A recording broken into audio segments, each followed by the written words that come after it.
D'accord. Bon, alors, on pourrait imaginer que tout est beau, tout est rose dans le monde du véhicule électrique. Il y a quand même un point qui pose problème.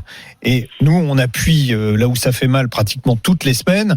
Les propriétaires de véhicules électriques disent, voilà, le réseau de bornes de charge public est pas du tout à la hauteur de l'ambition du véhicule électrique. Alors, ce qui est intéressant dans ce questionnaire, c'était effectivement de voir comment se passe la partie recharge pour les utilisateurs. Et en fait, ce qui est assez étonnant, c'est de voir que il y a une différence très claire qui est faite par les utilisateurs entre la qualité du véhicule et l'expérience recharge. Ce qui est intéressant quand on regarde l'expérience recharge, c'est que effectivement on a un niveau de satisfaction qui est assez faible, qu'on n'a que 31% des interrogés qui sont satisfaits. En revanche, quand on regarde les causes, et ça, je trouvais que c'était très important, on a en première partie les bornes qui sont en panne, et en deuxième raison, et j'ai un peu souri quand j'ai vu ça, mais parce qu'on l'a tous vécu en tant qu'utilisateur, mais je pensais pas que ça avait cette place aussi prédominante. Ce sont les voitures qui se garent sur les stations de recharge alors qu'elles ne se rechargent pas.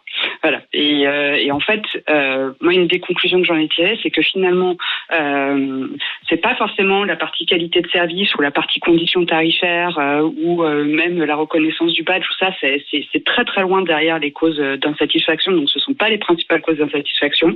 Les deux principales causes d'insatisfaction, c'est les bornes qui peuvent être en panne et les véhicules qui se garent comme si nous, avec notre véhicule électrique, on se garait sur une station essence. Ouais. Est-ce qu'il n'y a pas moyen de faire évoluer la réglementation en la matière, c'est-à-dire que de verbaliser les voitures qui sont non électriques et qui stationnent à une place de voiture électrique comme quelqu'un qui stationnerait à une place handicapée sans avoir un badge handicapé? Alors il y a plusieurs pistes. Déjà, la première piste, ça serait d'être un peu plus clair avec un marquage au sol ou des panneaux un peu plus visibles aussi pour que les gens qui roulent encore en thermique se rendent compte en fait de ce qu'ils font, parce que des fois, honnêtement, c'est juste qu'ils ne se rendent pas compte qu'ils sont garés à côté d'une station de recharge. Et effectivement, après la deuxième étape, après l'étape pédagogie, c'est effectivement de pouvoir verbaliser le cas échéant, parce que c'est effectivement extrêmement frustrant quand on est conducteur de véhicule électrique et qu'on n'a pas de borne de recharge chez soi et qu'on a réservé sa borne pour se recharger, etc. Et en fait, on ne peut pas stationner son véhicule pour la recharge. Surtout si on n'a plus de batterie. C'est très, très crispant. Voilà. Enfin, je pense que ça nous est tous arrivé et c'est vraiment extrêmement crispant, et c'est en plus une situation qu'on peut rencontrer aussi sur l'autoroute où là, ça peut avoir vraiment des conséquences vraiment pas drôles du tout.